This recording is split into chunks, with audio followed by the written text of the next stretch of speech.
আসসালামু আলাইকুম বন্ধুরা, আশা করি সবাই ভালো আছেন। আপনারা সবাই দেখতেছেন কৃষি টেক ইউটিউব চ্যানেল এবং এমডি মেহেদি হাসান মিরাজ ফেসকে আমাদের এই ছোট্ট ভিডিও আলোচনা আমন ধানের জাত পরিচিতির দ্বিতীয় পর্ব। তো আজকে এই পর্বে আমরা জানবো আমন ধানের উচ্চ ফলনশীল একটি জাতের ধান হচ্ছে বৃধান 90। দর্শক বন্ধুরা, এই বৃধান 90 কিন্তু নতুন প্রজন্মের একটি আধুনিক ধান বললেই চলে।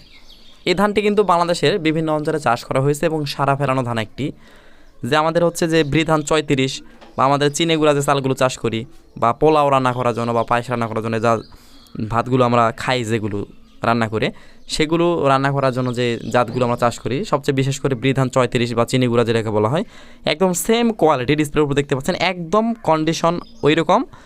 কিন্তু একটাই সমস্যা হচ্ছে এটা গন্ধ নেই, বাদ বাকি সব কিছু এক বৃধান 34-এর মতো। হালকা একটা দানা একটু বড়, এটা কখনোই বুঝতে পারবেন না বিষয়টা। তো চাইলে আপনারা এটা চাষ করতে পারেন। তো এটার কিছু বৈশিষ্ট্য আছে, সেটা আলোচনা করি বৃধান 90 সম্পর্কে, কেন এটা চাষ করবেন সেটা হচ্ছে। তো দর্শক বন্ধুরা, এই বৃধানের বৈশিষ্ট্য হচ্ছে এটির পূর্ণবয়স্ক একটি গাছের উচ্চতা হচ্ছে 110 সেন্টিমিটার। এটা গাছটা খাটো, তাই কাণ্ড শক্ত, বাতাসে একদম হেলে পড়বে না। অর্থাৎ আমন মৌসুমে অন্যান্য জাতের তুলনায় দেখবেন ধানগুলো হেলে পড়ে যায় বাতাসে, বৃধান 34 দেখবেন একদম শুয়ে থাকে, যে আমাদের গন্ধযুক্ত যে ধানগুলো থাকে শুয়ে থাকে, কিন্তু এটা ওইরকম কোনো সিচুয়েশন নেই। ঝড়তো পানি ইনশাআল্লাহ উপর দিয়ে চলে গেলে কোনো সমস্যা নেই। এটা হচ্ছে কাণ্ড শক্ত, গাছের উচ্চতাও একটু কম আছে, মাঝারি উচ্চতা, প্লাস হচ্ছে এটা হেলে পড়বে না। আচ্ছা, তারপরে হচ্ছে এটা ডিগ পাতা খাড়া এবং ফুল ফোটার সময় দেখবেন একবারে সুন্দর করে সবগুলো ধানে ফুল ফুটবে। অর্থাৎ যখন ফুলগুলো ফুটতে থাকে না, ধানে যে ফুলগুলো হয় ফ্লাওয়ারিং অবস্থায় থাকে, তখন দেখবেন সুন্দর করে পুরো জমির ধানের শীষ একসঙ্গে বের হচ্ছে, একসঙ্গে ফুটতেছে, অনেক সুন্দর লাগে।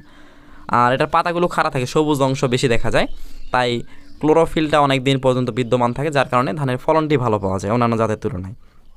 এবং এটির 1000টি পুষ্ট দানার ওজন প্রায় 12.7 গ্রাম। সবচেয়ে মজার বিষয় হচ্ছে এই ধানে অ্যামাইলোজের পরিমাণ 23.2% এবং প্রোটিনের পরিমাণ 10.3%। অন্যান্য ধানে কিন্তু এগুলো অনেকাংশে কম থাকে, যার কারণে ধানগুলো ভাত ঝরঝরে হয় না, বা ভাতে যে প্রোটিনের পরিমাণটা কম থাকে, এইটাই কিন্তু কোনো সুযোগ ওইগুলোর নেই। এটা একদম 100% সব দিকে পরিপূর্ণ। অর্থাৎ দেখবেন যে অ্যামাইলোজের পরিমাণ বেশি, অর্থাৎ ভাতগুলো একদম ঝরঝরে, হাতের সাথে লাগবে না, ভাত খেতে অনেক সুস্বাদু, প্লাস একটাই সমস্যা, গন্ধ নেই। আপনারা চাইলে বিরিয়ানি, পায়েস এগুলো রান্না করতে পারেন, পাশাপাশি কিন্তু ভাত খেতে পারবেন, কোনো সমস্যা নেই। চিকন জাতের একটি ধান, মানে একদম সুন্দর কোয়ালিটি। তবে এটা বড় মৌসুমে কিন্তু চাষ করা যায়, তো এটা অবশ্যই মাথায় রাখবেন। তো অবশ্যই কিন্তু এগুলো জাত কিছু বৈশিষ্ট্যের কারণে চাষ করতে পারবেন। এবং এটার আরেকটি কথা হচ্ছে, যদি এটার ফলনের কথা বলি, সেটি হচ্ছে এই বৃধান 90-এর ফলন হচ্ছে প্রতি হেক্টরে 4.5 থেকে 5 টন পর্যন্ত হয়ে থাকে যদি সঠিক পরিচর্যা করা হয়। তবে এটা মূলত আমাদের যদি বিঘায় কনভার্ট করা হয় 33 শতক জমিতে, তাহলে মোটামুটি আমাদের ফলন আসে হচ্ছে আমাদের প্রায় 14 থেকে 16 মনের মতো। অনেক জায়গায় কিন্তু 18 মন বা 20 মন পাওয়া গেছে। এটা আসলে মাটির উর্বরতা অনুযায়ী একটু শক্তি যেগুলো বেশি থাকে সেগুলো ধরে লাভ নেই। 14 থেকে 16 মন ফলনটা একদম পারফেক্ট। অবশ্যই কিন্তু এটা চাষ করতে পারবেন। এবং এই ধানটা কিন্তু বাজার মূল্য অন্যান্য ধানের তুলনায় অনেক বেশি, অর্থাৎ এটা 2000-এর উপরে সবসময় থাকে।